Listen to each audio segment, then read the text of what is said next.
ఫిబ్రవరికి రాసిన పత్రిక 11వ అధ్యాయము 30వ వచనం చదవండి. ఫిబ్రవరికి రాసిన పత్రిక 11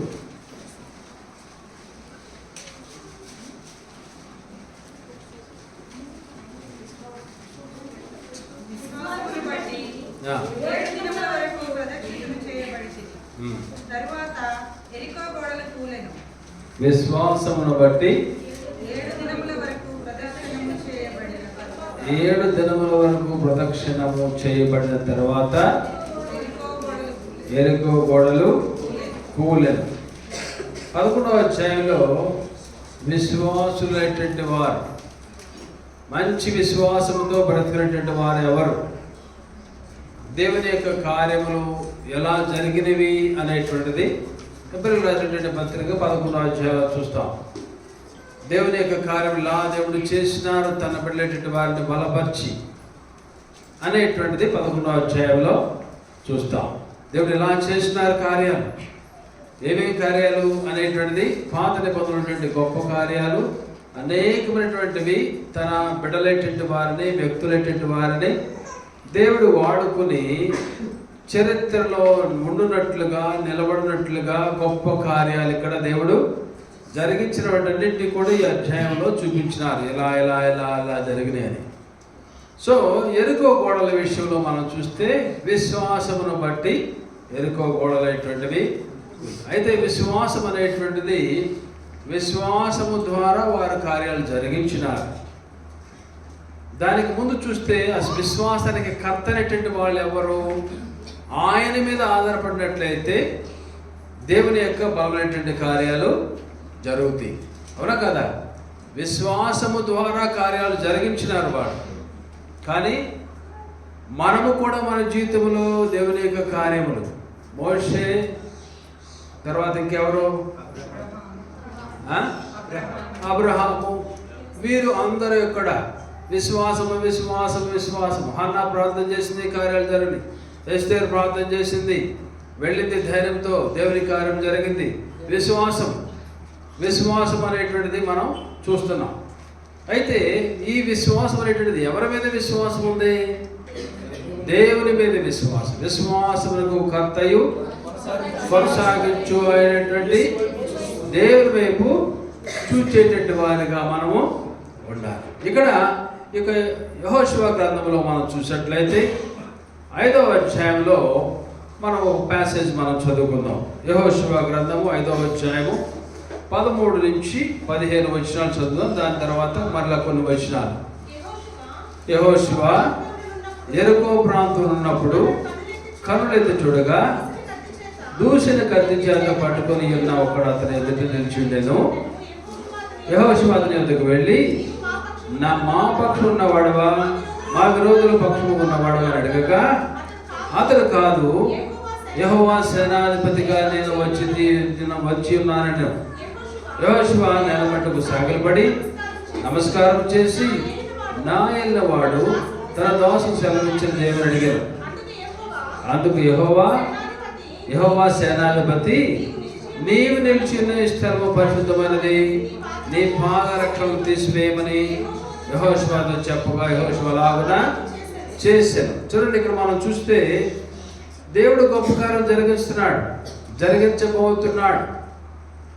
ఈ వ్యక్తిని దేవుడు వాడుకోబోతున్నాడు. ఇంతకుముందు కూడా మనం చూస్తాం, మోషేని దేవుడు పిలిచినాడు, ఇక్కడ యెహోషువను పిలుస్తున్నాడు. యెహోషువ యుద్ధానికి సన్నద్ధుడుగా ఉన్నాడు. దేవుని యొక్క బలమైనటువంటి కార్యం జరగాలి. మోషే టైంలో కూడా దేవుని ఘనమైనటువంటి కార్యాలు జరగాలి. జరగడానికి ముందుగా ఏం చేసినాడు దేవుడు? ఇక్కడ చివరి వచనంలో మనం చూస్తాం, నీవు నిలుచున్నటువంటి స్థలము పరిశుద్ధమైనది, నీ పాదరక్షలను తీసివేయాలి. అది ముందుగా నేర్చుకోవాలి. దేవుని యొక్క గొప్ప కార్యములు మన జీవితంలో మన ద్వారా జరగాలంటే మనము గ్రహించాల్సింది, మనము నిలుచున్నటువంటి స్థలము పరిశుద్ధమైనటువంటి స్థలము, నీ పాదరక్షలను నువ్వు తీసివేయి. చాలా ముఖ్యమైనటువంటిది. మోషేతో కూడా అదే మాటలు మాట్లాడినాడు దేవుడు. నీవు నిలిచినటువంటి స్థలము పరిశుద్ధమైనటువంటిది. ఆ అగ్నిలో దేవుడు మాట్లాడుతూ మండుతున్నటువంటి పొదల ద్వారా పొదలో దేవుడు మాట్లాడినాడు మోషేతో. నీవు నిలిచినటువంటి స్థలము పరిశుద్ధమైనది, నీ చెప్పులు తీసివేసేయి. దేవుడు యొక్క వాక్యమును అందించేటువంటి స్థలం. దేవుని బిడ్డలకు ఉండేటువంటి మనము పరిశుద్ధులుగా మనం ఉండాలి. దేవుని పని చేయాలంటే పరిశుద్ధులుగా మనము, is not my word like as a fire, నా మాట అగ్ని వంటిది కాదా. మనం నిలబడినటువంటి స్థలము పరిశుద్ధమైనటువంటిది. దేవుని యొక్క శిష్యులుగా ఉండేటువంటి మన అందరము దేవుని యొక్క శిష్యరకం చేయాలి. డిసైపుల్స్ లాగా దేవుని యొక్క పరిచర్య మనం చేయాలి. దేవుని యొక్క కార్యములు మనం జరిగించాలి. అది ఒక్కరి ద్వారా అయ్యేటువంటిది కాదు. కలిసి పని చేయాలి. దేవుని యొక్క రాజ్యాన్ని మనం కట్టాలి. కాబట్టి ఏదో ఆదివారం ఆరాధనకి వచ్చేసి సోమవారం నుంచి శనివారం వరకు నా పని చేసుకుందామంటే God is not at all happy with you or with me. నన్ను బట్టి కానీ నిన్ను బట్టి కానీ దేవుడు ఏమాత్రమో సంతోషించరు. అప్పుడు మనల్ని ఏమంటారు చెప్పండి? చెడ్డ దాసుడా, చెడ్డ దాసుడా. చూడండి ప్రిమిట్ వరగా మనం ఆదివారం వస్తే సరిపోదు. నీ మట్టుకు నువ్వు ప్రార్థన చేసుకుంటే సరిపోదు. మారు మనసు పొంది రక్షణలోకి వచ్చేటువంటి నీవు ఒకవేళ ఇంకా మారు మనసు లేకపోతే మారు మనసులోకి రా. నీ యొక్క చెప్పులు తీసివేసేయి. పరిశుద్ధమైనటువంటి పని నువ్వు చేయాలి. నీ వస్త్రాలు ఉతుక్కోవాలి. దేవుడు మాట్లాడబోతున్నాడు. నీ వస్త్రాలు మీరు శుద్ధీకరించండి. దేవుడు మోషే ద్వారా చెప్తాడు ప్రజలైనటువంటి వారితో. దేవుడు మాట్లాడాలంటే, నువ్వు దేవుని పనిలో అడుగులు వేయాలంటే, నీ ద్వారా దేవునికి కార్యాలు జరిగించాలని దేవుడు కోరుకుంటున్నాడు. కాబట్టి నువ్వేం చేయాలి? నీ చెప్పులు నువ్వు తీసివేయాలి. చెప్పులు తీసివేయాలి. పాదరక్షకులు అంటే మన కాళ్ళ ఉన్నటువంటి దుమ్ము ధూళి అనేటువంటి దాన్ని మనం తీసివేయాలి.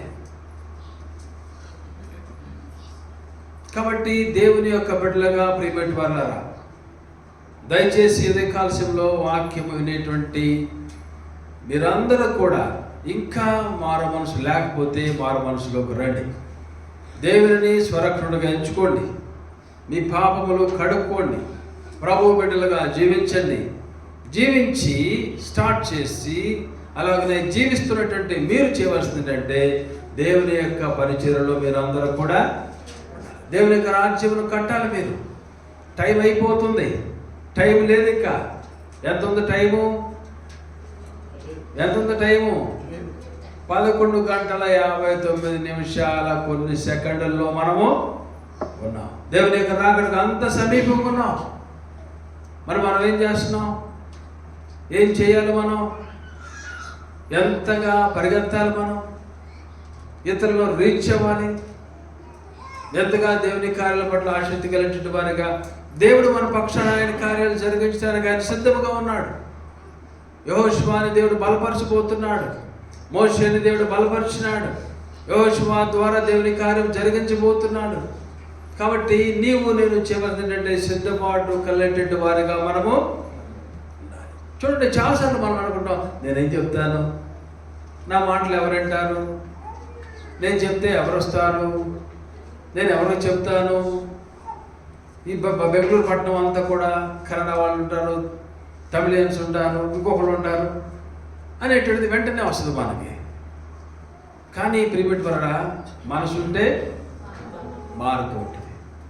మనసుంటే అతను ఆ యొక్క రథం మీద చదువుతున్నాడు. ఏం చదువుతున్నాడు? ధర్మశాస్త్రాన్ని గ్రంథాన్ని చదువుతున్నాడు. ఎవరతను? నా వంశకుడు. చదువుతూ ఉన్నాడు. ఎవరు చెప్తారు దీన్ని నాకు అని అనుకుంటూ ఉన్నాడు. చూసారా దేవుని ఆత్మ ఎలా కనెక్ట్ చేసిందో? ఎవరు కనెక్ట్ చేసింది? ఫిలిప్పును కనెక్ట్ చేసింది. ఆత్మ వశుడై వచ్చేసి నువ్వు చదువుతున్నటువంటి గ్రంథం నీకు అర్థమవుతుందా? వెంటనే అడిగినటువంటి వాడుగా ఇతనికి ఆలోచన ఉంది, నేను దీన్ని తెలుసుకోవాలి, చదివేటువంటిది నేను అర్థం చేసుకోవాలి. చదువుతున్నాడు కానీ అర్థం లేదు, ఆశ వచ్చింది. దేవుడు ఈ వ్యక్తిని సిద్ధం చేసి వెంటనే ఆత్మవశుడై అక్కడికి వచ్చేటువంటి వాడుకున్నాడు. చూసారా, మనకు ఆశ ఉన్నప్పుడు దేవుడు ఒక వ్యక్తిని పంపిస్తాడు. మనకు ఆశ ఉన్నప్పుడు మనల్ని వేరే దగ్గర దేవుడు పంపిస్తాడు. నీకు ఆశ ఉండాలి, దేవుని పని చెయ్యాలి, దేవుని రాజ్యాన్ని కట్టాలి, నా జీవితంలో దేవుని కార్యాలు బలముగా జరగాలి, నేను దేవుని యొక్క కార్యములు జరిగించాలి, దేవుని శక్తినితలకు నేను చూయించాలి. అది మనకు కావాలి. దేవుని యొక్క కార్యములు నా జీవితంలో జరగాలి, దేవుని మహిమార్థవేత్తలకు నేను దానిని చూపించాలి అనేటువంటి ఆశ మనకుంటే నీ జీవితంలో దేవుని కార్యములు దేవుడు జరిగిస్తాడు. ఆశ లేకపోతే వేస్ట్ అంతే. ఇక దేనికైనా ఆశ ఉండాలి కదా. ఆశ ఉంటే దేవుడి కార్యాలు మన జీవితంలో జరిగిస్తారు. ఇక్కడ మనం చూస్తున్నాం, యెహోషువ ద్వారా దేవుని యొక్క కార్యము దేవుడు జరిగించబోతున్నాడు. అప్పటికే దేవుడు యెహోషువను సిద్ధం చేసినాడు. దేవుడు సిద్ధం చేసినాడు. మోషే దగ్గర నేర్చుకున్నాడు. అంతా కూడా ట్రైన్ అప్ అయినట్టు వాడుకున్నాడు.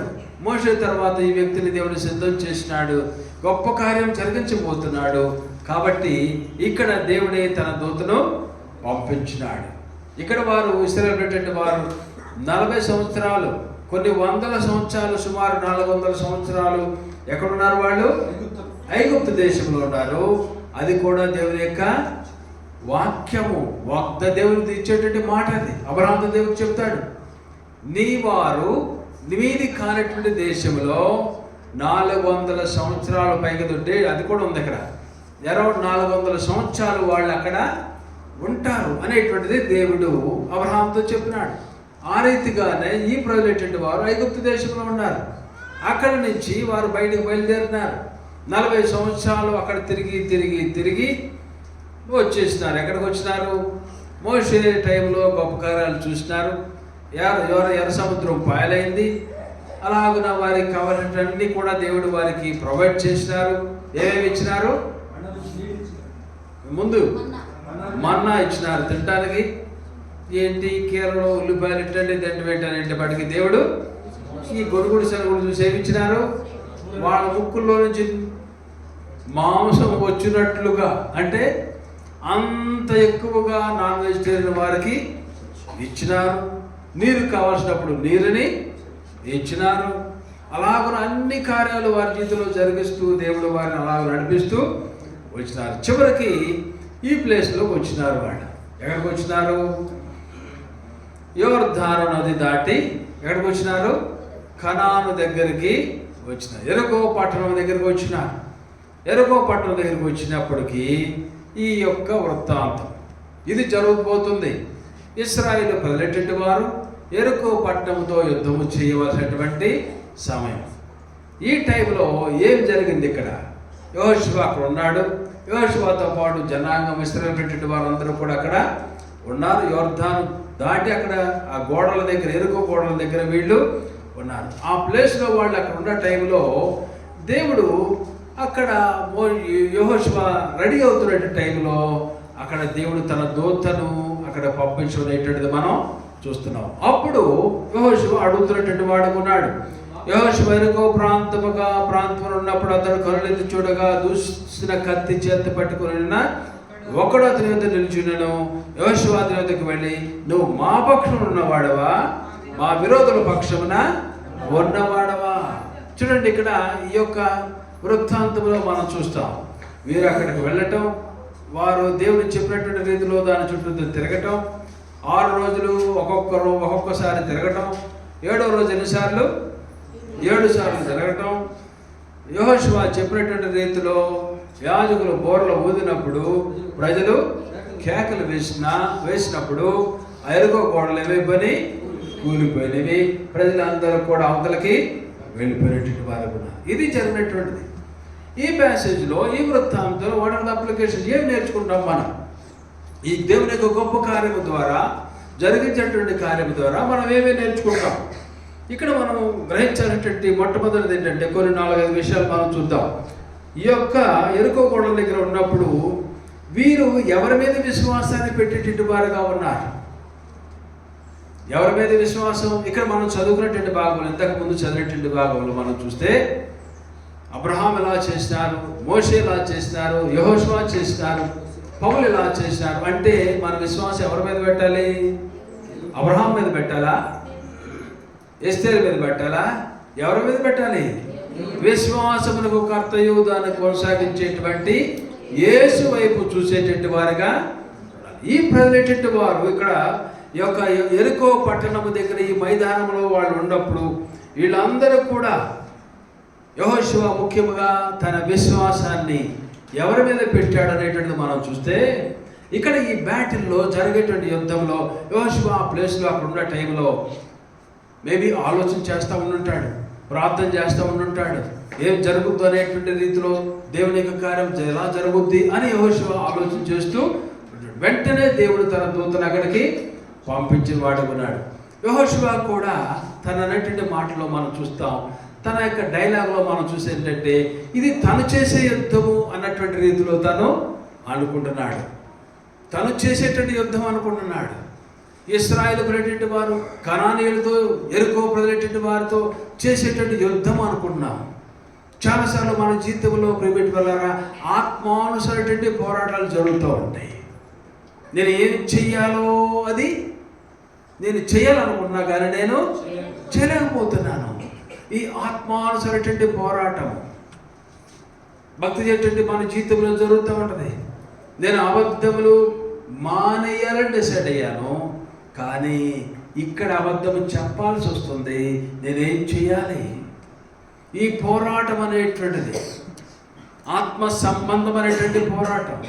ఈ మోసపు పని నేను చేయొద్దని డిసైడ్ అయిపోయినాను. మారు మనిషి పొందినప్పుడే డిసైడ్ అయిపోయాను. ఈ లంచాలు తీసుకోవద్దని నేను డిసైడ్ అయిపోయాను. మారు మనిషి పొందినప్పుడే డిసైడ్ అయ్యాను. ఆ మారు మనిషి పొందినప్పుడు నేను ఏం చేశాను? జక్కయ్య వలె నేను తిరిగిచ్చి వేసినాను. పొట్టి జక్కయ్య వలె నేను తిరిగిచ్చేసినాను. కానీ అప్పుడు అంతగా నేను తిరిగిచ్చేసినాను, డిసైడ్ అయిపోయాను. కానీ ఇప్పుడు నా అవసరం ఉంది, ఫైనాన్షియల్గా నా నీడ్ అనేటువంటిది ఉంది. మా వాళ్ళకి ఫీజులు కట్టాలి, ఇల్లు కట్టాలి, స్థలం కొనాలి, డబ్బులు లేవు నా దగ్గర, అప్పులు బాధలో ఉన్నాను నేను. ఇప్పుడు నేనేం చేయాలి? ఎవరో చూడలేదు కదా, కొద్దిగా తీసుకుంటే తప్పేముంటుంది, అదరా నేను సరి చేసుకున్నా కదా, మరలా టైం వస్తుంది సరి చేసుకుంటానికి, పర్వాలేదు. ఆత్మానుసరైనటువంటి పోరాటాలు ఇవి పోరాటం మన జీవితంలో జరిగేటువంటివి. మనకు ఉండేటువంటి పాత కాంటాక్ట్స్లో మనం కనెక్ట్ అవుతున్నప్పుడు వాళ్ళు మనం ఫోన్ చేసినా, మనం ఫోన్ చేయాలని అనిపించినా ఆ టైంలో మనం ఏం చేయాలి? అది నీవేమో కానీ నేను మాత్రము కాను. You may be she but I am not he. Saint Augustine ఎలాంటి మాటలు మాట్లాడినాడు? ఈ పోరాటము ప్రియపెట్టుకోవాలారా. ఎంత పాపములు ఉన్నటువంటి ఈ యొక్క అగస్టిన్ తనకు ఆ పోరాటం వచ్చేసింది. ఈ పోరాటంలో ఏమన్నాడు? You may be she but I am not. ఈ పోరాటంలో ప్రియపెట్టుకోవడం మనం అర్థం చేసుకోవాలంటున్నది ఏంటంటే ఈ బ్యాటిల్ బిలాంగ్స్ టు గాడ్. ఈ పోరాటము ప్రతి వ్యక్తిలో వచ్చేటువంటి యొక్క పోరాటం, ఆత్మానుసరైనటువంటి పోరాటాలలో యెహోషువ అనుకుంటున్నాడు, నా పక్షాన ఉండావా, ఇశ్రాయేలు ప్రజల పక్షాన ఉండావా, లేదంటే మా విరోధులైనటువంటి వారి పక్షాన నువ్వు ఉన్నావా? చాలాసార్లు ప్రియమైన వల్ల మనకి ఈ పోరాటాలు జరుగుతూ ఉంటాయి. ఆత్మానుసరైనటువంటి పోరాటాలలో మనం అర్థం చేసుకోవాల్సింది ఏంటంటే ఈ పోరాటంలో దేవుడు మన పక్షాన ఉంటాడు. నీకు నిజమైనటువంటి ఆశ కనుకున్నట్లయితే, నీకు వచ్చేటువంటి యొక్క శోధనలో, నీకు వచ్చేటువంటి యొక్క టెంప్టేషన్లో, నీకు వచ్చేటువంటి యొక్క డిజైర్లో, నీకు వచ్చినటువంటి యొక్క ఆశలో, చెడ్డ ఆశ, చెడ్డ తలంపుల్లో, ఈ ఆత్మానుసరైనటువంటి యొక్క పోరాటంలో నీవు గనక దేవుని మీద ఆధారపడి, ఈ పోరాటము దేవుని మీద ఆధారపడాలి, నేను దేవుడు నా పక్షాన ఉంటాడు అనేటువంటి రీతిలో మనం డిసైడ్ అయితే దేవుడు మన పక్షాన ఉండేటువంటి వాడు. మనం చేయవలసినటువంటిది ఏంటంటే ఈ పోరాటంలో ఇక్కడ ఎస్పెషలీ లిటరల్గా మనం చూస్తున్నాం. ఈ పోరాటంలో ఈ యొక్క యెహోషువ ఇశ్రాయేలీయులు మాత్రమే కాదు, వాళ్ళు ఫిజికల్గా వాళ్ళు పోరాటం చేయాలి. దేవుడు అందుకనే నేను చెప్పినాను, మానవుని యొక్క ఇన్వాల్వ్మెంట్ అనేటువంటిది ఇక్కడ కావాలి. మానవుని వాడుకోబోతున్నాడు దేవుడు ఇక్కడ తన యొక్క గొప్ప కార్యాన్ని జరిగించడం కొరకు. వ్యక్తులైనటువంటి వారిని, యెహోషువను, ఇశ్రాయేలు పెట్టినటువంటి వారిని దేవుడు వాడుకుంటున్నటువంటి వాడుకున్నాడు. కాబట్టి ఇక్కడ ఈ ప్రజలైనటువంటి వారు, ఇశ్రాయేలు వారు వాళ్ళు చూసేటువంటిది ఏంటంటే, ఇది యెహోషువ అనేటువంటిది ఏంటంటే, నువ్వు మా పక్షాన ఉన్నావా, అవతల వారి పక్షాన ఉన్నావా. అందుకు దేవుని వారికి చెప్పేటువంటిది ఏంటంటే, దేవుని చూస్తే ఏం చెప్తుందంటే, ఒక మాట చెప్తుంది. ఏం చెప్తున్నది? యెహోవా సేనాధిపతిగా నేను వచ్చి ఉన్నాను. యెహోవా సేనాధిపతిగా నేను వచ్చి ఉన్నాను. అయితే ఇక్కడ గ్రహించాలంటే ఏంటంటే, యెహోవా సేనాధిపతిగా యుద్ధం చేయడానికి యెహోవా వచ్చినాడు. అయితే ఈ ప్రజలెట్టి వారు యెహోషువ చేయవలసినటువంటిది ఏంటంటే, యెహోవా సేనాధిపతిగా వచ్చినాడు, తన దూతను దేవుడు పంపించారు. అయితే మనము ఆయన పక్షముగా మనము వెళ్ళాలి, ఆయనతో పాటు మనము వెళ్ళాలి. ఇది మనం నేర్చుకోవాలనేటువంటి పాఠం. దేవుడు మన పక్షాన ఉంటాడు. అయితే మనం ఎప్పుడు మన మీద ఆధారపడేటువంటి వారిగా ఈ పోరాటం నాదనేటువంటి రీతిలో మనము ఉండకూడదు. మనము దేవుని మీద ఆధారపడాలి. ఆయన మీద మనం ఆధారపడినప్పుడు ఆయన గొప్ప కార్యాలు మన జీవితంలో జరిగించేటువంటి దేవుడు. కాబట్టి ఇశ్రాయేలు బిడ్డల పక్షాన ఉన్నారా, లేదంటే వ్యతిరేక పక్షాన ఉన్నారా అన్నప్పుడు, నేను యెహోవా దూతగా నేను సేనాధిపతిగా నేను వచ్చినాను. ప్రియమైన మనం గ్రహించాలనేటువంటి విషయం ఏంటంటే, దేవుడు యొక్క కార్యములు, దేవుని యొక్క ఆయన యొక్క ఆయుధములు ఈ లోకంలో చాలా ఆయుధములు కనపడతా ఉంటాయి.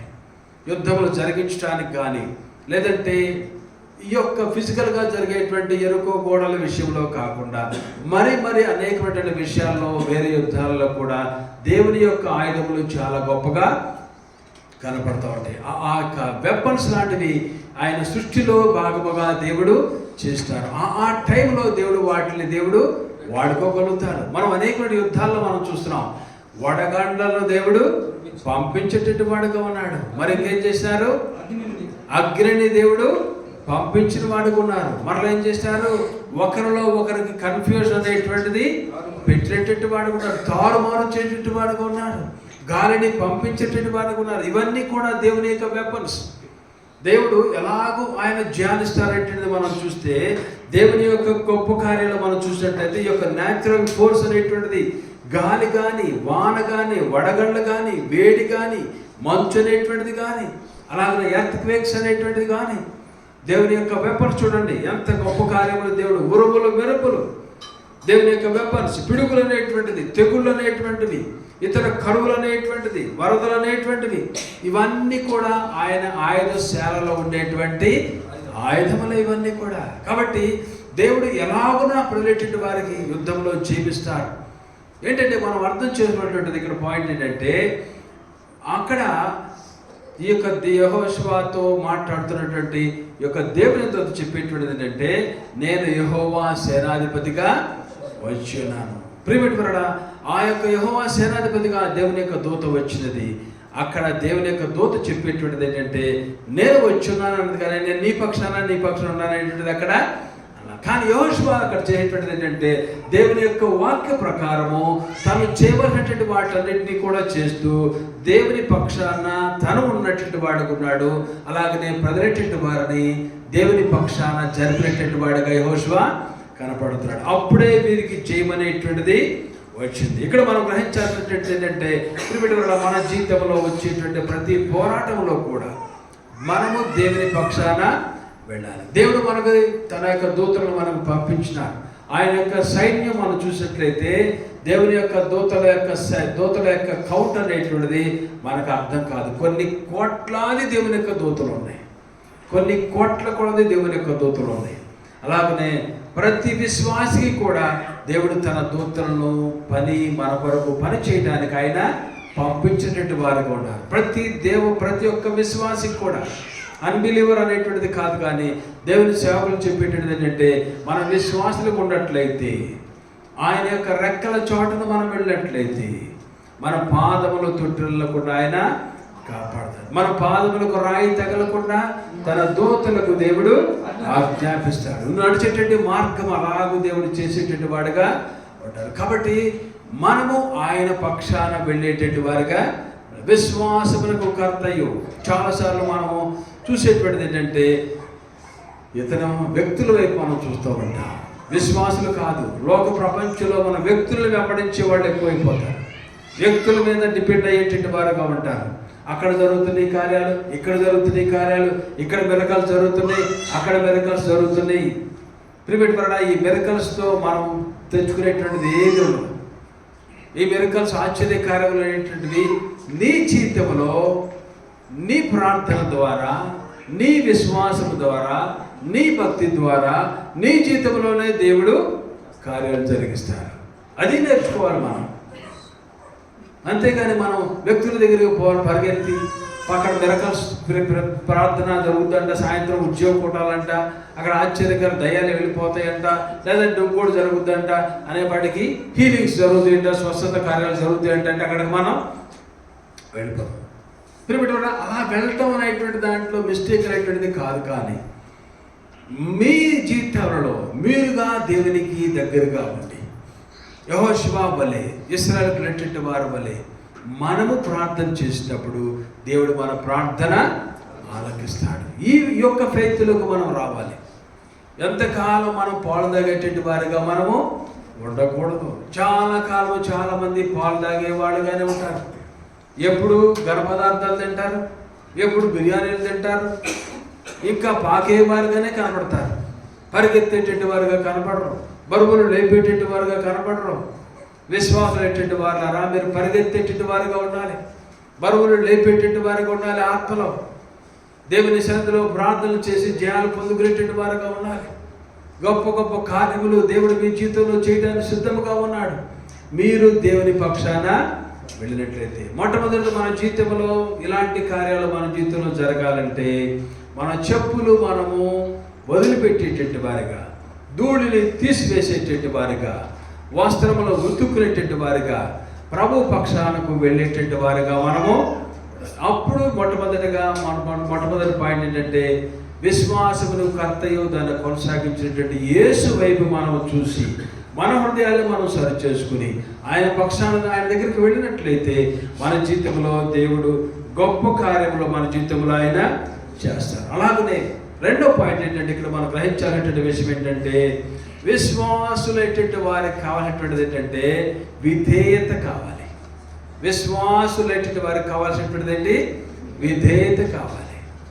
విధేయత అనేటువంటిది లేనటువంటి వారికి ఉంటే కార్యాలు మనం విధేయత దేవుని యొక్క వాక్యం ఏం చెప్తుంది, దానికి విధేయత మనం చూపించాలి. దేవుని వాక్యానికి విధేయత చూపించకుండా నీవు విధేయత చూపించుకుని మీ కుటుంబీకులు మీరు విధేయత చూపించినట్లయితే, మీ బంధువులైనటువంటి వారికి మీరు విధేయత చూపించినట్లయితే మీరు దేవుని కార్యాలు మీరు చూడలేరు. దేవుని యొక్క వాక్యానికి విధేయత చూపించాలి. చాలాసార్లు స్త్రీలు మా భర్త వద్దన్నాడని అంటారు, లేదంటే మా ఒక ఆవిడ ఇలాగ అందండి అంటారు, అందుకనే నేను గుడికి రాలేదని అంటారు, లేదంటే ఇంకోటి చెప్తారు.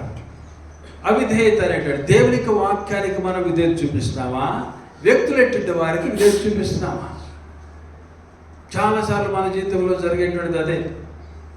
వ్యక్తులెట్టి వారికి విధేయత చూపిస్తాం, అందుకనే మన జీవితంలో కార్యాలు జరగవు. విధేయత అనేటువంటిది ఇక్కడ ఎరుకో పట్టణాన్ని, ఆ యొక్క రాజును, ఎరుకో పట్టణము పెద్ద గోడలు కలిగినటువంటిది.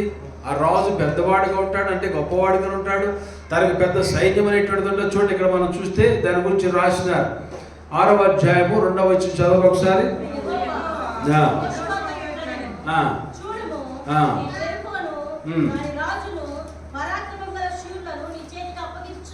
నీ చేతికి అప్పగించారు. చూడండి, రాజును, ఎరుకో పట్టణమును, ఆ రాజును పరాక్రమగలటువంటి శూరులు అనేటువంటి వారిని నీకు అప్పగిస్తున్నాను. అయితే మీరేం చేయాలి అనేటువంటిది ఇక్కడ దేవుడు చెప్పారు. దేవుడు ఏం చెప్పినారు? మీరందరూ యుద్ధ సన్నద్ధులే, పట్టణమును ఆవరించి ఒక మారు దాని చుట్టూ తిరగవాలి. చూడండి, ఇక్కడ మనం చూసినట్లయితే దేవుడు 3 ఇంపార్టెంట్ పాయింట్స్ చెప్పినారు. ఫస్ట్ చెప్పింది ఏంటంటే రోజుకు ఒక రౌండ్ వేయాలి దాని చుట్టూతా, 6 రోజులు అలాగున తిరగాలి. అంటే దేవుడు ఒక్క రౌండ్లో, లేదంటే భూమిని తన యొక్క మాట ద్వారా అవునుగా కనగానే చేసేటువంటి దేవుడు ఇది చేయలేడా? చేయగలుగుతాడు. కానీ వీరి యొక్క విధేయత ఎంతవరకు ఉన్నది? వీరు ఎలా లోబడుతున్నారు, వీరికి చెప్పినటువంటి మాటల ప్రకారం వీళ్ళు అడుగులు వేస్తున్నారా అనేటువంటి రీతిలో వీరికి ఆ మాటలు దేవుడు చెప్పినాడు. ఏం చెప్పినారు? మీరు 6 రోజులు ఒక్కొక్క రౌండ్ వేయండి, 7వ రోజున 7 సార్లు దాని చుట్టూతో తిరగండి. అలాగనే ఇక్కడ దేవుడు ఏం చెప్పినాడంటే, మొట్టమొదట యోధులైనటువంటి వారు నడవండి, దాని తర్వాత యాజకులైనటువంటి వారు బోరలు పట్టుకుని వెళ్ళాలి. దాని వెనకాల చూడండి, అక్కడ రాసి ఉంటుంది, ఏముంటుంది? యాజకులైనటువంటి వారు మందసాన్ని మోసేటువంటి వారిగా ఉండండి. 3 స్టెప్స్ మనం చూస్తాం. మొట్టమొదట యోగులైనటువంటి వారు, దాని తర్వాత యాజకులు బోరలు పట్టుకుని ఊదేటువంటి వారు, 3వది మందసాన్ని మోసేటువంటి వారు. ఈ గుంపు ఇలాగున సర్కిల్, దాని వెనకాల పదిలేటువంటి వారు రావాలి. ఇది దేవుడు వారికి చెప్పేటటువంటిది. 6 రోజులు తర్వాత 7వ రోజు. దీనికి ఎంత విధేయత చూపిస్తారు మీరు? చూడండి, విధేయత అనేటువంటిది లేకపోతే దేవుని కార్యాలు జరగవు. దేవుడు యెహోషువకి ఈ మాట చెప్పినాడు.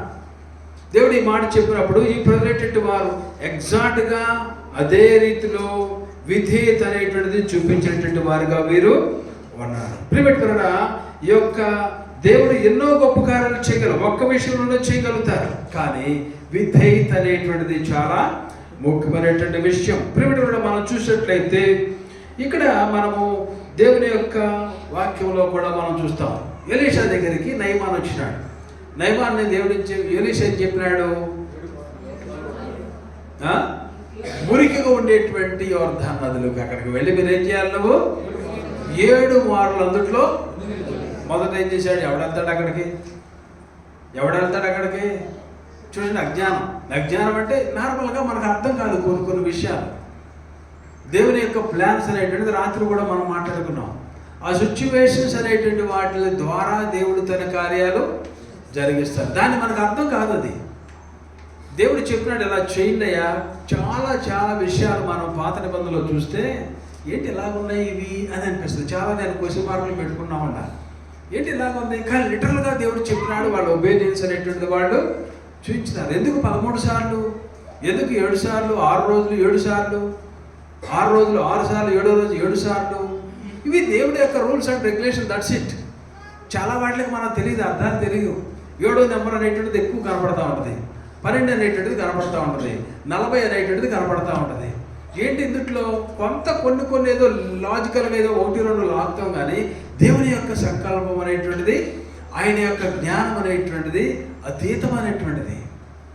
కనుక మనకు అర్థం కాదు. ఏదో కొన్ని ఏదో దానికి యాడ్ చేస్తూ ఉంటాం. ఏదో బైబిల్ కాలేజీలోనో వాళ్ళు చెప్పారు, వీళ్ళు చెప్పారు, వాళ్ళు కొటేషన్ చేశారు, లేదంటే మనం ఆలోచన చేసి ఇంకొక ముక్క యాడ్ చేద్దాం దీనికని ఏదో చెప్తూ ఉంటాం. మనం కొంత థ్రిల్లింగ్గా ఉంటుంది కొన్ని మాటలు. 7 అంటే ఇదే సరి సంఖ్య లేదా బేస్ సంఖ్య అనేటువంటిది, దాని గురించి మనం చెప్పుకుంటూ ఉంటాం. లేదా 12 శిష్యులైనటువంటి వారు 12 మంది, అలాగనే గోత్రాలు 12 అనేటువంటిది, 40 దినాలు 40 అనేటువంటి సంఖ్య. యేసు ప్రభువు వారు ఎంతకాలం వాచింగ్ చేశారు? 40 days. ఎంతకాలం? 40. వీళ్ళు ఇశ్రాయేలు పెట్టిన వారు అక్కడ అరణ్యంలో తిరిగారు 40 సంవత్సరాలు. ఇవన్నీ చూస్తే కొంత ఏదో, but God has a different idea. ఆయనకు ఉండేటువంటిది, ఆయనకు జ్ఞానం అనేటువంటిది మానవులకి అందనటువంటి జ్ఞానం. సో మనం క్వశ్చన్ చేసేటువంటి వారు కాకుండా ఉండాలి. కొన్నిసార్లు మనకు చాలా క్వశ్చన్స్ వస్తాయండి. కొన్ని కుటుంబాలలో యవనస్తులైనటువంటి వారు చనిపోయినా, మనం ఎక్స్పెక్ట్ చేయనటువంటి జరుగుతున్నా, ఎందుకు నా వివాహం, నేను ఎంత భక్తి చేశాను కదా, నా వివాహం ఎందుకు ఇలా జరిగింది, నేను చిన్నప్పుడే బాగా మనిషి పొందాను కదా, ఎందుకు ఇలాంటి వ్యక్తులు నాకు ఇచ్చినాడు దేవుడు, మంచి భక్తి చేశాను కదా, మా బిడ్డలైనటువంటి వారు ఎందుకు ఇలా తప్పిపోతున్న వారుగా ఉన్నారు, ఎందుకు దేవునికి అవిధేయులుగా ఉన్నారు, ఎందుకు వీళ్ళు ఇంకా మారు మనిషి పొందట్లేదు, నేను మంచి భక్తి చేస్తున్నా కదా, మా భార్య నేను బాగా ప్రార్థన చేస్తున్నా కదా, ఎందుకు మాకు ముడి చుట్టూ తప్పులు, ఎందుకు ఇలా జరుగుతున్నాయి అని చాలా క్వశ్చన్స్ ఉంటా ఉంటాయి. కిలోమీటర్ కూడా మనకు అతీతము. కొన్ని చాలా వరకు కొన్ని మనకు అర్థమవుతాయి, కొన్ని మనకి అర్థం కాదు. Just we have to submit to God. Who are we to question a living God? ఆ అండర్స్టాండింగ్లోకి రావాలంతే. మనం జీవము గలటువంటి దేవుని క్వశ్చన్ చేయడానికి ఏ పాటి వారు. యోగ జీవితాన్ని చూస్తే టప పడిపోయింది. యోబు ఊజు దేశంలో గొప్పవాడుగా ఉన్నటువంటి వాడుగా ఉన్నాడు, న్యాయవంతుడుగా ఉన్నాడు, ధనవంతుడుగా ఉన్నాడు, యథార్థవంతుడు, న్యాయవంతుడై దేవుని యందు భయభక్తులు కలిగి విసర్జించిన వాడుగా ఉన్నాడు. కానీ అతని జీవితంలో ఏమేం జరిగింది? ఆస్తి అంతా వెళ్ళిపోయింది. చివరికి ఆ యొక్క ఏమొచ్చింది? తనకి గోక్కునేటువంటి వాడుగా అయిపోయినాడు. చిల్ల పెంకులతో శరీరాన్ని బాధ పెట్టుకుంటే గోక్కున్నాడు. దురదపోల బూడిద వేసుకునేటువంటి వాడుగా ఉన్నాడు. బిడ్డలు చనిపోయేటువంటి వాడుగా ఉన్నారు. చూడండి, యోబు చేసేటువంటిది ఏం చేశాడు? బిడ్డల నిమిత్తము బలులు అర్పించినటువంటి వాడుగా యోబు అరుణోదయమున లేచి తన బిడ్డలేటువంటి వారు తప్పు చేశారేమో, చేశారనేటువంటిది కాదు, చేశారని తెలిసి చేయలా, చేశారేమో అనేటువంటి రీతిలో బలులు అర్పించిన వాడు. ఎంత భక్తి చేసినటువంటి వాడుకున్నాడు. కానీ ఏ రేంజ్లోకి వెళ్ళిపోయినాడు? చిల్ల పెంకులతో ఒళ్ళు గోక్కున్నటువంటి వాడుగా దురద కోసం. చూసారా ఎంత భయంకరమైన రీతిలో వెళ్ళిపోయినాడు. కానీ మనం అర్థం కాదు అది దేవుని యొక్క ప్లాన్స్ అనేటువంటివి. కాబట్టి మనం చాలాసార్లు దేవుడి నుంచి దూరస్తులు అయిపోతూ ఉంటారు చాలామంది. వారి జీవితంలో కొన్నివి వారు ఊహించినవి జరగపోయినట్లయితే, అనుకున్నటువంటి వాటికి వ్యతిరేకముగా కొన్ని జరిగినట్లయితే, వారు ఊహించినవి వారి జీవితంలో సక్సెస్ లేకపోతే అనుకున్నటువంటి జరగకపోతే చాలామంది దేవునికి అవిధేయులుగా, దేవుని నుంచి దూరస్తులుగా ఏముందలే ఇంకా అనుకునేటువంటి వారుగా ఉంటారు. ప్రియమైనవారా, we should not be like that. మనము దేవునికి సరెండర్ అయిపోవాలి. ప్రభా, నీకు అప్పగించుకుంటున్నాను. All to Jesus I surrender. నా జీవితానికి సమర్పించుకుంటున్నా ప్రభా. ఏ పరిస్థితి అయినా సరే, ఎలాంటి సిచ్యువేషన్ అయినా సరే ప్రభువును మనం స్తుతించేవారిగా we should be thankful to God. Thanks giving అనేటువంటిది, థ్యాంక్ఫుల్నెస్ అనేటువంటిది దేవుడు కోరుకుంటాడు. అన్ని సమయములలో ఆయనకి థ్యాంక్ఫుల్గా మనము ఉండాలి. అన్ని విషయములలో లాస్ వచ్చినా ప్రభా నీకు స్తోత్రాలు ప్రభా. వ్యాపారం ఇచ్చారు, లాస్ వచ్చింది, మూసేశాను, స్తోత్రాలు ప్రభా. ఉద్యోగం ఇచ్చారు, మరి వెంటనే పోయింది ప్రభా, నీకు స్తోత్రాలు ప్రభా.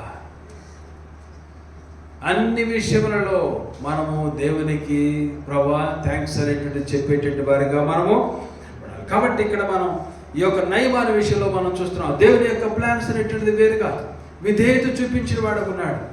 చివరికి ఆ పిల్ల చెప్తే వచ్చేటువంటి వాడు నయమాను, నేను ఎక్కడ మునుగుతాను, ఏ బురద నెలలో మునుగుతానా? చివరికి అతను చెప్పాడు, నువ్వు ఎక్కడ ఇంకో పని చేయమంటే చేయవా? చేస్తారు మునుగు మరి అన్నాడు. టక్కుమని మునిగాడు. ఒకసారి లేచాడు, చూసుకుంటున్నాడు అటు ఇటు, యాజ్ ఇట్ ఈస్గా ఉంది. మళ్ళా 2 సార్లు, 3 సార్లు, 4 సార్లు, 5 సార్లు, 6 సార్లు, 7వ సార్లు లేచేపటికి ఏమైపోయింది? పసిపిల్లవాని దేహము వలె అయిపోయింది. పసిపిల్లవాని దేహం వలె అయిపోయింది నయమాన్ యొక్క దేహం.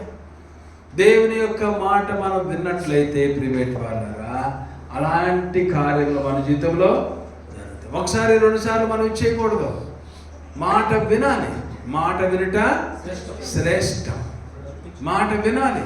బలులు అర్పించడం కంటే మాట వినట శ్రేష్టం. దేవుని యొక్క మాట వినలేదు. ఎవరో? సౌలుడు. తన యొక్క రాజరికాన్ని కోల్పోయినటువంటి వాడు ఉన్నాడు. మాట వినాలి. దేవునికి వెండి బంగారములు కాదు ఆయనకు కావాల్సినటువంటిది, వీరికి నలిగినటువంటి హృదయం, ఆయనకి ఇష్టమైనటువంటి పని. ఆజ్ఞానిస్తాడు దేవుడు. ఆ దినాల్లో బలు అర్పించినప్పుడు, పాప పరిహారార్థముగా బలు అర్పించినప్పుడు, బలిపీఠం మీద బ్లడ్ని చెల్లించినప్పుడు దేవుడు అలాగ స్వీకరించేటువంటి వాడంట, అనేటువంటి వాడంట. విరిగినటువంటి హృదయాన్ని ఈ దినాల్లో ఒంటరిగా నువ్వు కూర్చుని, ప్రభు దగ్గర కూర్చుని దేవుని సన్నిధిలో వెరక్కొట్టుకుని నల్లగొట్టుకున్నట్లయితే, నేను పాపిని ప్రభా, నా హృదయం సరిగా లేదు ప్రభా, అనుకున్నవి చేయలేకపోతున్నాను, చేయలేకపోతున్నాను, జారిపోతున్నాను ప్రభా, పడిపోతున్నాను, నన్ను మీరు లేవనెత్తండి ప్రభా, సరైనటువంటి వాడిని కాను ప్రభా, నేను చెప్పుకుంటున్నాను బయటికి, లోన సరిగా అనేటువంటి తత్వం నాకు లేదు ప్రభా.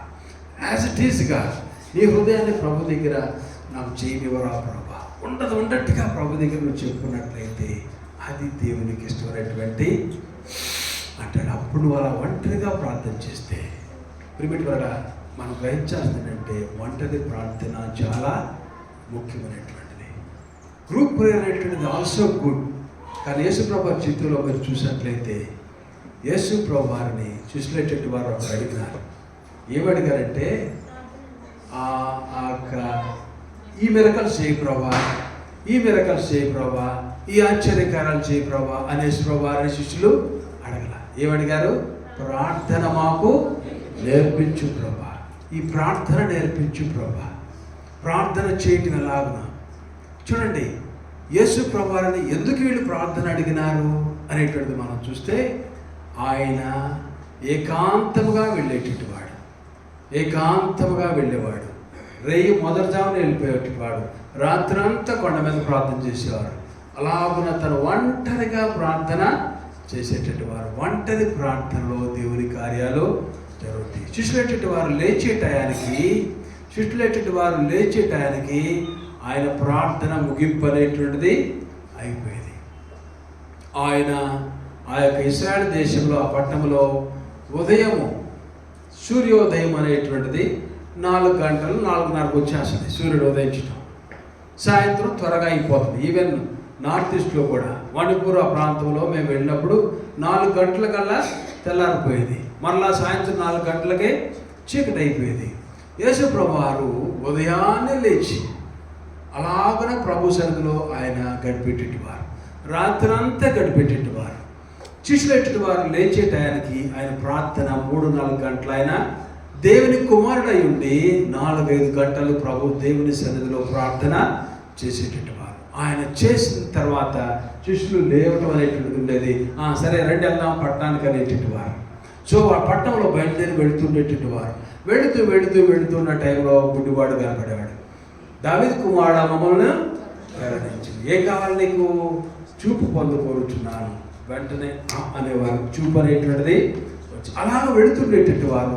నడుము పట్టేటువంటి అమ్మాయి అంటే వేరే వేరే సందర్భాల్లో చెప్తున్నా, నడుము పట్టేటువంటి అమ్మాయి అలాగున వంగి నడుస్తూ ఉండేటువంటి యేసు ప్రభు వారు ఆ అమ్మాయి నడుము చూసేవారు, ఆమెను ముట్టేవారు. వెంటనే స్వస్థత అనేటువంటిది వచ్చేసేది. అలా వెళుతున్నప్పుడు లాజరు గురించి విన్నటువంటి వారు ఉన్నారు. అప్పటికే 3 రోజులు అయిపోయింది. ఆ సమాధిని చూశారు, వాళ్ళు ఏడుస్తున్నటువంటి వారు ఉన్నారు.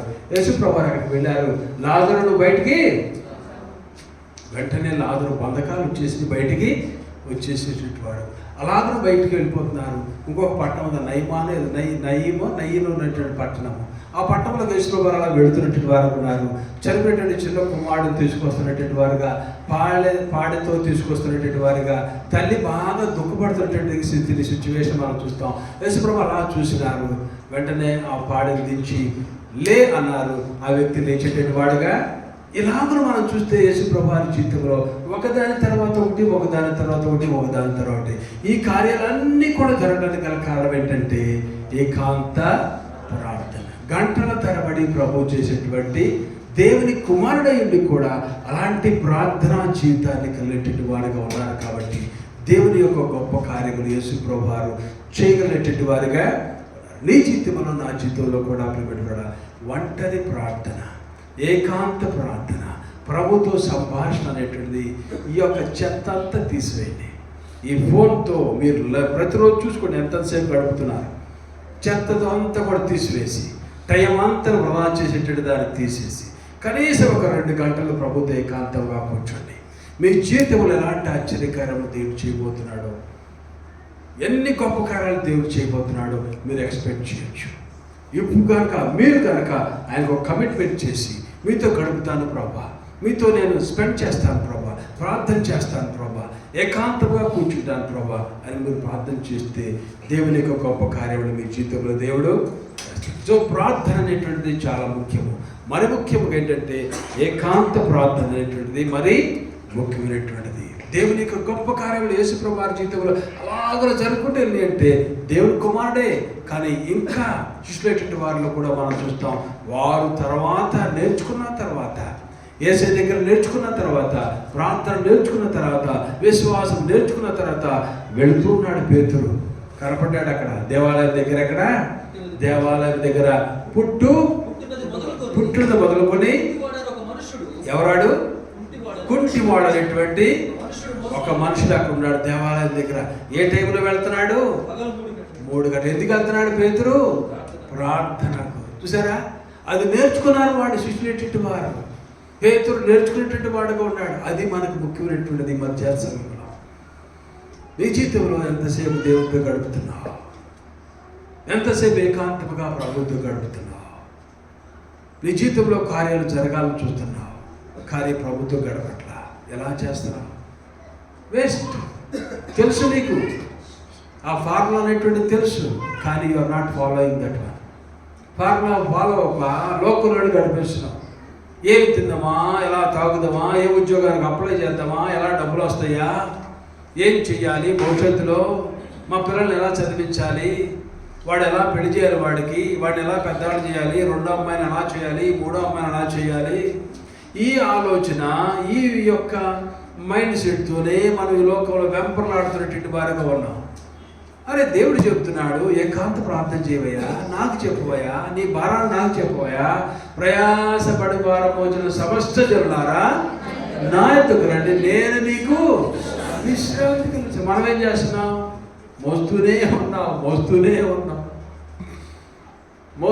ఉన్నటువంటి వారిగా ఉన్నాం. ఎవరు మోస్తున్నారు? అది లాక్కెళ్తా ఉంటారు కొన్నిసార్లు. అరే నువ్వు లాక్కెళ్ళేది ఇది కాదురా బాబు, ఒక పక్కన తలలో అది పెట్టుకున్నాడు, ట్రాలీ పెట్టుకుంటాడు. అరే పక్కన వాళ్ళు చెప్తారు, అరే నువ్వు ట్రాలీ మీద పెట్టుకుని ఆ బాటిల్ తీసుకెళ్ళాలని చెప్తారు. సరే అని చెప్పి ట్రాలీ మీద పెట్టుకుని ఆ ట్రాలీని కూడా నెత్తి మీద పెట్టుకుంటాడు. మనం చేసేది అట్లాగే ఉంటుంది. ట్రాలీని పెట్టుకుంటాం, బాటిల్స్ నెత్తి మీద పెట్టుకుని ట్రాలీని నడుపుతూ ఉంటారు కొంతమంది. అరే ఇలా కాదురా చేసేది అనేటువంటిది పక్కన చెప్తే దాన్ని తీసుకెళ్ళి ఆ బాటిల్ తీసుకెళ్ళి ట్రాలీ మీద పెడతాం. ట్రాలీని కూడా తీసుకెళ్ళి మన భారాలు మనమే మోసుకుంటాం. ఇంక ఏమి సాధిస్తాం మనం? ఎక్కడ గొంగలే అక్కడే. కార్యాలు లేవు. ఆ ఫలానా చోట మీటింగులు అంటండి, ఫలానా చోట స్వస్థత కార్యాలు అంటండి, ఫలానా చోట అభివృద్ధి అంటండి, ఫలానా దగ్గరికి వెళ్తే చర్చికి వెళ్తే సాక్ష్యాలు విన్నానండి, ఆయనకి ఇల్లు లేదంటండి, దేవుడు ఇల్లు ఇచ్చాడంటండి, ఆయనకు అపార్ట్మెంట్ లేదంటండి, దేవుడు అపార్ట్మెంట్ ఇచ్చాడండి. ఈ కాదు ప్రివేట్ వాళ్ళారా, ఇది కాదు కావాలనేటువంటిది. ప్రాస్పరిటీ కాదు, ఆత్మలో ఎదుగుదల అనేటువంటిది కావాలి నీకు. ఆయన నీతి, ఆయన రాజ్యాన్ని వెతుకు, కావాల్సిన సమస్తాన్ని ఎన్ని ఎగ్జాంపుల్స్ మన జీవితంలో, ఎలాంటి ఎగ్జాంపుల్స్, ఎన్ని దేవుని కార్యాలు.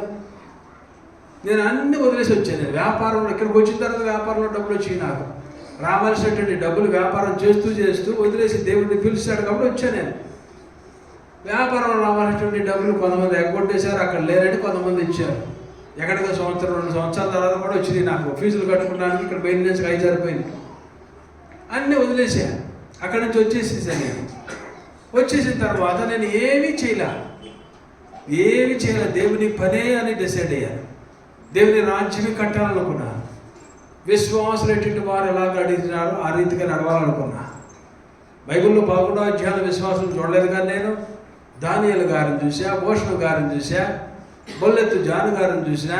చూస్తుంటే కళ్ళతో కాదు, వాడి యొక్క విశ్వాసపు కార్యములు, జేసీ బెవింటన్ గారి కార్యాలు, సెయింట్ అగస్టిన్ జీవిత చరిత్రను, శామ్యుయల్ మోరిస్ జీవిత చరిత్రను, ఈ భక్తులైనటువంటి వారి జీవిత చరిత్రలో నేను చూసినాను, విశ్వాసాన్ని గ్రహించినాను. ఇలా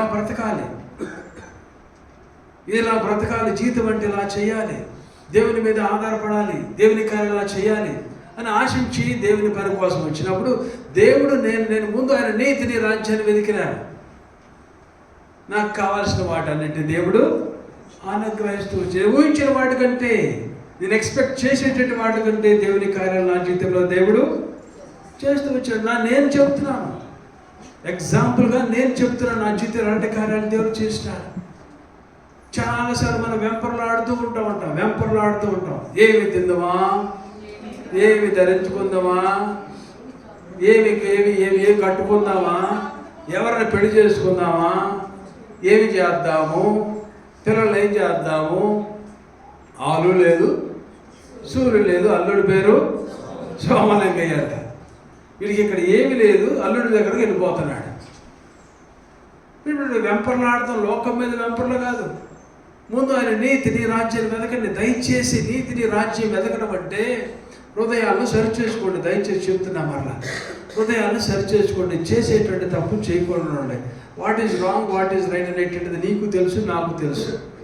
ఆ రైట్స్ అనేటువంటిది చేయండి, రాంగ్స్ అనేటువంటిది ఆపేయండి. చేసేటువంటి రాంగ్స్ విషయంలో సరి చేసుకోండి. బ్రదర్ ఇలా చేశాను సారీ, సిస్టర్ ఇలా చేశాను సారీ, అయ్యగారు ఇలా చేశాను సారీ, ఎక్కడ పని చేస్తున్నావు అక్కడ చేసేటువంటి దాని విషయంలో సారీ చెప్పు, దాన్ని సరి చేసుకో. ప్రభు దగ్గరికి వెళ్ళి ప్రార్థన చేయి, నీ జీవితాన్ని కమిట్ చేసుకో. ఆ రోజు నుంచి మంచి మార్గంలో మరలా వెనక్కి తిరగకుండా పాపంలో అడుగులంటే చేసిన అబద్ధం, తప్పు మాట్లాడేటువంటి అబద్ధాల్లోకి వెళ్ళొద్దు, మోసాల్లోకి వెళ్ళొద్దు, చెడనేటువంటిది చేయొద్దు, చెడ్డవారితో స్నేహం చేయొద్దు. వీటిని కొనసాగించు. ఏంటి అవన్నీ వదిలేసి దేవునితో పాటు ఉదయాన్నే లెగువు, వాక్యాన్ని చదువుకో, ప్రార్థన చేయి, హృదయాన్ని శుద్ధీకరించుకో. ఇదే దట్స్ ఇట్. అంతే నువ్వు చేయాల్సింది. ఆయన నీతిని రాజ్యం వెతకడం అంటే అది. కనబడినటువంటి వారికి నా జీవితంలో యేసయ్య ఇలా చేసినారు, నేను ఇంతకుముందు ఇలాంటి వాడను, అబద్ధాలు మాట్లాడేవాడిని, సిగరెట్లు తాగేవాడిని, త్రాగుడు తాగేవాడిని, అమ్మాయిలతో తిరిగేటట్టు వాడిని, చెడ్డ స్నేహాలు చేశాను, మోసం చేశాను, దొంగతనాలు చేసేవాడిని, నాది కానటువంటి వస్తువులు తీసుకున్నాను, నా జీవితాన్ని యేసయ్య మార్చినాడు. నేను అప్పుడు అలాంటి వాడను, నా జీవితాన్ని యేసయ్య మార్చిన తర్వాత నేను ఇప్పుడు అలాంటివి చేయట్లేదు నేను అని ఇతరులకు నీ సాక్ష్యాన్ని చెప్పు. That's it. నీతిని వెతకడం అంటే, ఆయన రాజ్యాన్ని వెతకడం అంటే అంతే. నువ్వు పెద్ద మీటింగులు పెట్టవసరంలా, నువ్వు బాగా పెద్ద మైకులు పెట్టుకుని పాడాల్సిన అవసరంలా, ఇలా నుంచి ప్రసంగాలు చెప్పాల్సిన దేవుడు నీకు అప్పచెప్తే చెయ్యి. ఆ టైంలో దేవుడు పిలుస్తాడు నేను. ముందు ఇలా స్టార్ట్ చేయను. హృదయాన్ని నేను చెప్పినట్టు ప్రతి పాపాన్ని కడుక్కో, ప్రభు దగ్గరికి వెళ్ళి ఒప్పుకో, మనుషుల దగ్గరికి వెళ్ళి సరి చేసుకో, ప్రభు సభలో కూర్చొని ప్రార్థన చేసుకో, నేను దేవుడు సరి చేస్తాడు. దట్ ఈజ్ మారు మనసు, దట్ ఈజ్ రక్షణ. ఆ రక్షణ మార్గంలోనే మరలా వెనక్కి తిరగకుండా, వెనక్కి అడుగులు వేయకుండా ముందుగానే ముందు మార్గంలో నడువు. That's it. అదే నీతిని. నీ జీవితాన్ని ఒకళ్ళు చూపించు. అంతకుముందు నీ ఆఫీసులో ఎవరితో పాటు తాగేవాడవో, ఎవరితో పాటు తిరిగేవాడవో, ఎవరితో పాటు సినిమాలకు వెళ్ళేవాడవో, ఎవరితో చెడ్డ స్నేహాలు చేసేవాడవో ఆయన నువ్వు మానేసేయి. దట్ ఈస్ నీ బిహేవియర్ మారిపోయింది. అదే నువ్వు ఇతరులు చూపిస్తున్నావు, ఒక మాదిరిగా ఉన్నావు. ఆ మాదిరిని బట్టి ఇతరులకి ఏంట్రా సినిమాకి రావా, రానురా, ఏంట్రా ఒక క్వార్టర్ అయ్యవా, మానేశానురా. ఏదో దానికి ఒక పెద్ద టెక్నికల్ టర్మ్స్ పెడతారు. సాయంత్రం ఏదో అని పిలుచుకుంటారు, మరి బూజింగ్ ఏదో అంటారు. ఇలాంటివి వాటికి రావా అంటే రాను, నేను రానులేరా, మానేశాను, వదిలేసేసి నా గురించి అని వాటిల్లోకి వెళ్లకుండా వారికి సమయం దొరికినప్పుడు నా జీవితాన్ని యేసయ్య మార్చాడు రా, నేను ఇక రానురా, అవన్నీ వదిలేసాను రా. దట్ ఈస్ నువ్వు దేవుని రాజ్యాన్ని కడుతున్నట్లెక్క. అంతే నువ్వు చేసేటువంటిది. దీని ముందు ఆయన నీతిని నువ్వు తెలుసుకున్నావు, ఆయన రాజ్యాన్ని నువ్వు కడుతున్నావు. నీకు వెనకాల ఏది కావాలని దేవుడు నీకు అనుగ్రహిస్తాడు. దట్ ఈస్ అదే ఫార్ములా అనేటువంటిది. నీకు ఏది కావాలో అది నీ దేవుడు ఇస్తాడు. కొంతమంది మారు మనసు పొందుతారు, రక్షణ అనుభవంలోకి వస్తారు, యేసు ప్రభు గురించి చెప్పరు, ఇతరులకి చెప్పేటట్టు వారు ఉంటారు. సిలువను గురించి సిగ్గుపడేటట్టు వారు ఉంటారు. యేసు ప్రభు గురించి సిగ్గుపడతారు. నీకు బుర్ర లేకపోతే నువ్వు సిగ్గుపడతావు, బుద్ధి తక్కువగా సిగ్గుపడతావు, ఎక్స్ప్లోర్ చేయలేటట్టు వాడు అయితే సిగ్గుపడతావు, నువ్వు జ్ఞానం లేచేటి వాడు సిగ్గుపడతావు. ప్రపంచంలో పవర్ఫుల్ రిలీజియన్ ఏంటంటే యేసుని వెంబడించేటట్టు వారే. రిలీజియన్ అనేటువంటి ముఖ్యం కాదు మనకి, యేసుని వెంబడించేటట్టు వారు. వాళ్ళలో నువ్వు కూడా అక్కడ ఉన్నావు. Be proud to be a follower of Christ. That's it. సిలువను గురించి మనం సిగ్గుపడేటట్టు వారుగా ఉండకూడదు. నువ్వు సిగ్గుపడ్డావా? యేసయ్య అంటారు, నువ్వెవరవో లేదు ప్రభా, మారు మనసు పొందిన తర్వాత దయ్యాలు గురించాను ప్రభా, మారు మనసు పొందిన తర్వాత ఆశ్చర్యకారాలు చూశాను ప్రభా. I don't know who you are. నువ్వెవరో నాకు గెట్ లాస్ట్ ఫ్రమ్ హియర్. యేసయ్య గురించి సిగ్గుపడతావు నువ్వు? నీ కొరకు ప్రాణం పెట్టి తన అధికారాన్ని, తన మహిమను, తన శక్తిని వదిలేసి తన యొక్క కోట్ల కొలది దూతల సమూహాన్ని, ఆ ప్రైజెస్ని వదిలేసి నీ కొరకు ఆయన ఈ లోకానికి వస్తే, నీ కొరకు ఒక దీనుడుగా తగ్గించుకుని వస్తే ఆయన యొక్క శిలువ మీద నీ కొరకు రక్తాన్ని చిందించి నీ కొరకు చనిపోయినటువంటి యేసయ్య విషయంలో సిగ్గుపడినట్లయితే పునరుద్ధరణటువంటి యేసయ్య ఏమంటాడు? నువ్వెవరమో నాకు తెలియదు. That's it. నువ్వు ఈ 70 సంవత్సరాల్లో లేకపోతే నీకున్నటువంటి 30-40 సంవత్సరాల టైంలో నువ్వు యేసు ప్రభువు విషయంలో సిగ్గుపడవచ్చు. ఈ 34 సంవత్సరాల్లో సిగ్గుపడితే యుగ యుగములు నువ్వు ఆయన రాజ్యంలో నువ్వు చేరలేవు, ఆయనతో పాటు ఉండలేవు. నువ్వు పరలోక రాజ్యంలో ప్రవేశించడం అనేటువంటిది అసలు నువ్వెవరో నాకు తెలియదు. గెట్ లాస్ట్ ఫ్రమ్ హియర్ అనేటువంటి దేశ ప్రభువారు అంటారు. కాబట్టి ప్రిమిట్ వరకు ముగిస్తున్నాను. మన జీవితంలో విధేయత అనేటువంటిది ఎలీషా చెప్పినాడు సారిపతి విధానాలతో. ఏం చెప్పినాడు? చివరి బ్రెడ్ అది తిని తను తన కుమారుడు చనిపోవడం అనుకున్నారు. కానీ ఎలీషా చెప్పినాడు, ఎల్లో చెప్తున్నాగా, లేదండి కొద్దిగా పిండి ఉందండి, లేదండి కొద్దిగానే ఆయిల్ ఉందండి, ఈరోజు దీన్ని నేను మా అబ్బాయి చేసేసుకుని తినేసేసి ఎన్ని రోజులు ఉంటామో అన్ని రోజులు ఉండి చనిపోదాం అనుకున్నాను. ఎందుకంటే కరువు కదా, మీకు తెలిసిందే కదండి. అప్పుడు ఎలీషా ఏమన్నారు? భయపడవద్దు, పోయి నీవు చెప్పినట్లు చెప్పు. ఆ మాట ఎప్పుడైతే విని తను లోపడిందో అంతే, తన గిన్నెలో పిండి తరిగిపోలేదు, తన గుండెలో ఆయిల్ తగ్గిపోలేదు. ఎంతకాలం బ్రతికినారు? 3.5 సంవత్సరములు వారు తన యొక్క కుమారుడు సజీవులుగానే ఉండేటువంటి వారు ఉన్నారు. చూసారా, విధేయత అనేటువంటిది చాలా ముఖ్యమైనటువంటిది. ప్రిమిటిగా ముగిస్తున్నాను, టైం లేదు. విధేయులుగా మనం దేవుని యొక్క బిడ్డలుగా విధేయత చూపించేటువంటి వారుగా, విశ్వాసులు విధేయత చూపించకపోతే దానివల్ల ఉపయోగము. విశ్వాసులు ఎటువంటి వారు దేవుని యేసును విశ్వాసమును కర్త దాన్ని కొనసాగించేటువంటి యేసు వైపు చూసేటువంటి వారిగా మనము ఉండాలి. ఆయనకు విధేయత చూపించే వారికి ఉండాలి. దానికి క్రమశిక్షణ అనేటువంటిది కూడా కావాలి, డిసిప్లిన్ కావాలి. విశ్వాసులైనటువంటి వారికి క్రమశిక్షణ కావాలి. ఏది యెహోషువ చెప్పినాడో అదే ప్రకారము వాళ్ళు చేసేటువంటి వారికి ఉన్నారు. అలాగనే వారికి టైం లేదు, ముగిస్తున్న పాయింట్స్ పై చెప్పి ముగిస్తాను. తర్వాత వారికి ఆ యొక్క ఓర్పు సహనము కూడా కలిగినటువంటి వారిగా ఉండాలి. దేవుడు చెప్పినటువంటి ప్రకారము 1 రోజు తర్వాత 7 రోజులు అలాగూ చేసేటువంటి వారుగా ఉన్నారు. దేవుని మీద ఆధారపడినటువంటి వారుగా వాళ్ళు ఉన్నారు. చూడండి, వాళ్ళ జీవితంలో అప్పుడు అంతకుముందు వాళ్ళు కంప్లైంట్స్ చేసేటువంటి వారుగా ఉన్నారు. కానీ చూడండి, పేషెన్స్ అనేటువంటిది భక్తి విశ్వాసం అనేటువంటి వారికి చాలా ముఖ్యమైనటువంటిది. పేషెన్స్ కలిగినటువంటి వారికి ఉండాలి, ఓర్పు ఉండాలి. దేవుని కార్యాలు జరిగేంత వరకు ఓర్పు ఉండాలి. అబ్రహాముకు దేవుడు చెప్పాడు, నీ కుమారుడు ఇస్తాను. ఓర్పు లేదు శారాకు. ఆగర్తో పోవాయా బాబు అంతే. అప్పుడు తెచ్చింది ఆ ఒక్క మాట చాలు. మేడం గారు చేసేటువంటిది అప్పుడు స్టార్ట్ చేసేటువంటి సమస్య ఇప్పుడు దాకా కొనసాగుతుంది. ఆ పోరాటం అనేటువంటిది ఆఖరి యొక్క సంతానం. సరే, ఒక్క మాట ఒక్కటే. స్త్రీలైనటువంటి వారు మీరు ఇచ్చేటువంటి సజెషన్స్ మంచి సజెషన్స్ చెప్పాలి. పురుషులైనటువంటి వారు స్త్రీలైనటువంటి వారికి ఇచ్చేటువంటి సజెషన్ ఇలాంటివి కాదు. సరే, స్ట్రిక్ట్గా వాక్యానుసారంగా బిబ్లికల్గా మీరు సజెషన్స్ ఇచ్చేటువంటి వారుగా మీరు ఉండాలి. మోషే విషయంలో కూడా చివరికి తను కూడా చేయటువంటిది అదే. ఏం చేశాడు మోషే? పేషెన్స్ లేటువంటి వాడుకున్నాడు. దేవుడు ఏం చెప్పాడు? మాట 20 పడతా అన్నాడు. మొట్టమొదటి చేశాడు బాగానే, రెండోసారి వచ్చేవాడికి కొట్టాడు. అంతే, కొట్టి మూర్ఖులారా ఇది అంటాడు తన మోషే. అక్కడ మూర్ఖులైనటువంటి వారా నేను మీకు చూపించాలని తను చెప్పుకునేటువంటి వాడుకు ఉంటాడు మోషే. అంతే. దేవుడు ఏం చేశాడు? ఇక చాలేను, నువ్వు ఇక్కడ ఉండిపో, ఇక నీకు బయటికి వెళ్ళటం లేదు. ఎక్కడికి లేదు? కనాను దేశానికి నీకు ఛాన్స్. చూడండి, ఒక్క మాటలో పేషెన్స్ని కోల్పోయేటువంటి వాడుకున్నాడు. కనాను దేశానికి ఒక్క అబద్ధం చాలు, ఒక్క మోసము చాలు పరలోకానికి వెళ్ళకుండా అడ్డుకునేటువంటిది. ఒక చిన్న తప్పు చాలు.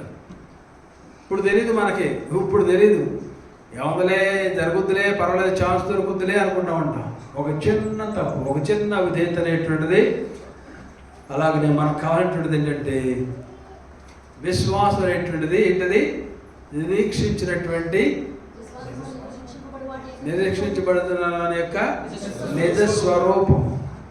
అంటే నిరీక్షణ.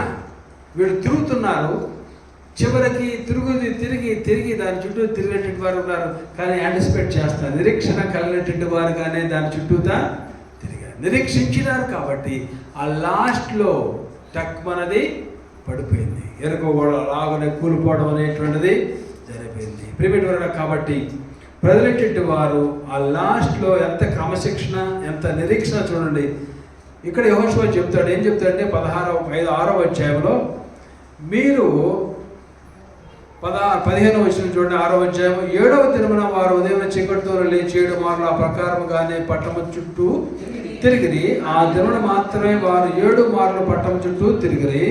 7వ మారు యాజకులు బోర్ల వద్దకు యెహోషువ జనులను ఇలాగా ఆజ్ఞాపించెను, కేకలు వేడి యెహోవా ఈ పట్టణమును మీకు అప్పగించుచున్నాడు. చూడండి, ఇక్కడ మనం చూసినట్లయితే దేవుడు 9వ వచనంలో మనం చూస్తాం. ఇక్కడ ఇది యెహోషువ చెప్పిన రీతిలో చేశారు ప్రజలెట్టి వారు. 9వ వచనం 10వ వచనంలో, యెహోషువ మీరు కేకలు వేయడని నేను మీతో చెప్పు దినము వరకు మీరు కేకలు వేయవద్దు, మీ కంఠధ్వని వినబడనియొద్దు, మీ నోటి నుండి ఏ ధ్వనియు రావలదు, నేను చెప్పునప్పుడే మీరు కేకలు వేయవలని జనులకు. చూడండి, వీళ్ళు ఇక్కడ చుట్టూతో తిరుగుతున్నప్పుడు, బోర్లో ఊతున్నప్పుడు లోనాళ్ళు రెచ్చగొడకుండా ఉంటారా? బైబిల్లో రాసలేదు, కానీ ఒకసారి ఆలోచన చేస్తే లోన పక్కనటువంటి కనానీలు, ఎరుకో పట్టణస్తున్నటువంటి వారు ఏం చేస్తారు? మీకంటే మేము మొదలు రా బాబు, మీరు మా చుట్టూతో రౌండ్లు వేస్తారా, మేమంతా చూస్తామని పెద్ద పెద్ద గోడలు అంట, 2 లారీలు వెళ్తాయంట ఆ గోడల మీద, ఎరుకో గోడల మీద. అంత పెద్ద అంత ఎత్తుండేటువంటి గోడలు. వాళ్ళు ఎక్కి పయనించే మీద రాళ్ళు వేసి ఉంటుంటారు కదా, డెఫినెట్గా ఏదోటి కెలుకుంటుంటారు కదా. అక్కడ లోన పక్కన నుంచి కూడా రచ్చగొట్టుంటారు కదా, వాళ్ళు చేయాలంటే చేసి ఉంటుంటారు కదా. ఏది జరిగినా, ఎంత చేసినా, వాళ్ళు ఎంత రచ్చగొట్టినా యెహోషువ ఏం చెప్పాడో అదే మాటకు వాళ్ళు విధేయత చూపించినారు. నోరు తెరవల. ఎప్పటి వరకు? 7వ దినము 7వ రౌండ్ వరకు కూడా వాళ్ళ నోరు.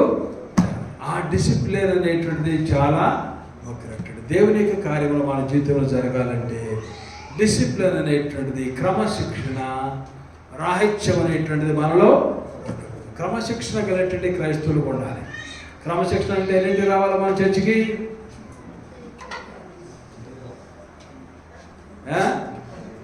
మీ ఇష్టం. మరి డిసిప్లిన్ కలిగినటువంటి క్రమశిక్షణ రాహిత్యులుగా మనము ప్రార్థన అనగానే ఏం చేయాలి?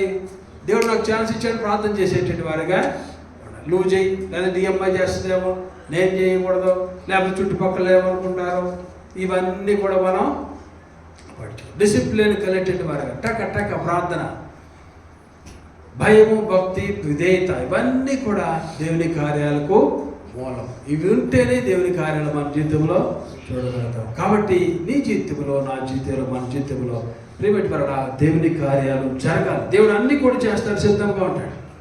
దేవుడు మనం అనుకుంటాం, దేవుడు కార్యాలు చేస్తారా, దేవుడు ఎలా చేస్తారు, ఏంటి? ఒక అమ్మాయి అనేటువంటి మాట, ఈవెన్ ఆ అమ్మాయి అనేటువంటి మాట ఏంటంటే, when God orders even the devil obese. When God orders even the devil obese. ఆమె రోజు పాప వెదవరాలు, ఏ రోజుకు పని చేసుకుని ఆ రోజు తెలియదంట. లేనప్పుడు ప్రార్థన చేసుకునేది, ప్రతిరోజు ప్రభుని అడుగుతూ ఉండేటువంటిది. అయ్యా నీకు స్తోత్రాలు, నాకు బటర్ ఇచ్చారు, మీకు స్తోత్రాలు, నాకు గోధుమ పిండి ఇచ్చారు, మీకు స్తోత్రాలు, నాకు మిల్క్ ఇచ్చారు ప్రభా అని ప్రతిరోజు అడుగుతూ ఉండేటట్టు చెప్తూ ఉండేదంట. లేనప్పుడు ప్రభు దగ్గర ప్రార్థన చేస్తూ ఉండేదంట.